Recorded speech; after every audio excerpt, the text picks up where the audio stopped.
All right, let's talk negotiation. We're about to dive into something pretty fundamental, a secret, really.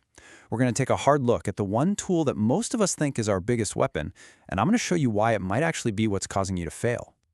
Okay, so picture this. You're walking into a really important conversation. What's your go-to move? What's the main tool in your toolkit you're reaching for to make sure you get what you want? Yeah, think about it for a second. If you had to put all your chips on one single strategy for success, what would you choose?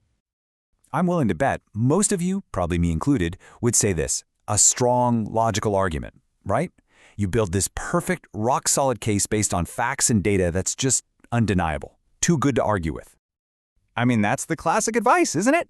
Gather your evidence, build this beautiful, logical case, and then you just present it. You convince the other person. It seems so simple, so rational. But, and this is the big but, does it actually work? And this is where things get tricky, because that exact approach, the one that seems so smart, can lead you straight into a trap. Let's call it the argumentation trap. The advice is, honestly, it's just two words: don't argue. That's it. It just flies in the face of everything we think we know about persuading people, right? The source material we're looking at today is that blunt about it. Just don't argue. And that's the paradox we're digging into. What if that tool you've been sharpening your whole life, your logical argument, isn't just not working?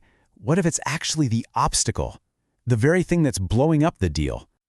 Okay, so why? I mean, how could arguing possibly be a bad thing? It sounds crazy. So let's break down the thinking behind this really counterintuitive idea. First off, let's get on the same page about what we mean by argumentation here.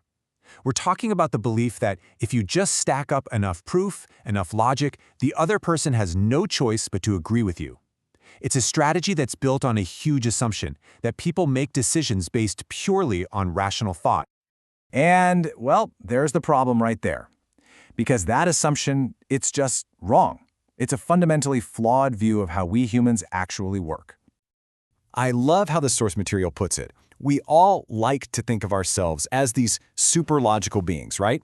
But the reality is, our decisions are messy. They're this big mix of things. And logic, it's just one little ingredient in that mix. And a lot of the time, it's not even the mini one. And that is the huge blind spot of the whole just argue strategy. When you're laser focused on your logical points, you completely miss these other massive pieces of the puzzle. You miss the emotions that are actually driving the other person. You miss the whole dynamic of the relationship you have with them. So look at this. This really breaks it down. When you're arguing, you're in what we're calling the debate mindset. The goal is to win. It's you versus them. And all you're thinking about is your arguments. But the better way, the more effective way, is over on the right, the collaboration mindset. Here, the goal isn't winning, it's solving. You're not opponents, you're partners. And the focus shifts from your arguments to your mutual interests. Okay, so if arguing is the trap, how do we get out of it? Or better yet, how do we avoid falling into it in the first place? What does this better way actually look like in practice? Well, it all starts with a pretty radical change in your head. You have to let go of that need to win the argument. It doesn't matter how smart your points are, how brilliant your logic is. Trying to force them on someone else, that's just not how you get to a real, lasting agreement. Instead, your entire focus pivots. You stop broadcasting your own position and you start digging in to understand theirs. The real heavy lifting in a negotiation isn't about convincing, it's about understanding. And what you're trying to uncover are their underlying interests. Here's the classic example. Two chefs are fighting over the last orange. That's their position. I want the orange.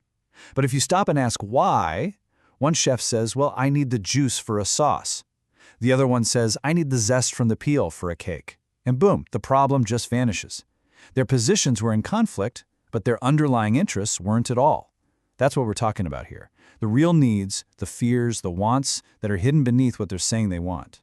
See, once you both get what's really driving each other, everything changes. You stop fighting over that orange. You start working together to figure out how one person can get the juice and the other can get the peel. You're finding a solution that hits those core interests for everybody. And honestly, that's the whole game. Okay, so let's tie this all together. Let's completely redefine what the real goal is when you sit down to negotiate. And this is the big mental flip. A negotiation is not a boxing ring. It's It's a workshop. You're not there to score points against an opponent. You're there with a partner to solve a problem that you both have. Really, if you take one thing away from all of this, let it be this simple shift. It all comes down to this. Stop trying to force your arguments on people and start trying to understand their interests. So that leaves us with one last thing to think about. The next time you're in a negotiation, and it could be anything, buying a car, asking for a raise, even just figuring out what movie to watch tonight, what's your move going to be? Are you going to fall back into that old habit, that trap of arguing to win? Or are you going to try this new way, listening to solve?